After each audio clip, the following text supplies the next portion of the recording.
আসসালামু আলাইকুম। আমি তারিকিন রাজীবের কৃষি কথা থেকে আজকে আমার ছাদ বাগানের চমৎকার একটা ভ্যারাইটি নিয়ে কথা বলবো এবং এই জাতটা নিয়ে আমি অনেকটাই আশাবাদী। আমরা হয়তো বিভিন্ন রুটের সাথে এটা গ্রাফটিং করছি, পরীক্ষা নিরীক্ষা করছি।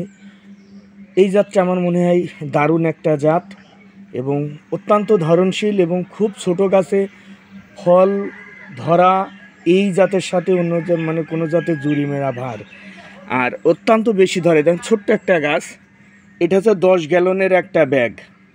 এখানে দেখেন 4টা 5টা 6টা 7টা 8 9 10 11 12 13 14 15টা ধরছে দেখেন, এবং সাইজও কিন্তু সাইজটা আসলে অনেক বড় হয়ে গেছে।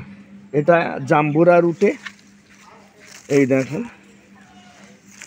এটা জাম্বুরা রুটে, কিন্তু সাইজ অনেকটাই বড় হয়ে গেছে, কেন বুঝলাম না, মানে অস্বাভাবিক সাইজ হয়ে গেছে। আমরা বাইরের থেকে যে অ্যাফোয়ার ম্যান্ডারিন আসে সেইটার চাইতে এর সাইজ ডাবল হয়ে গেছে।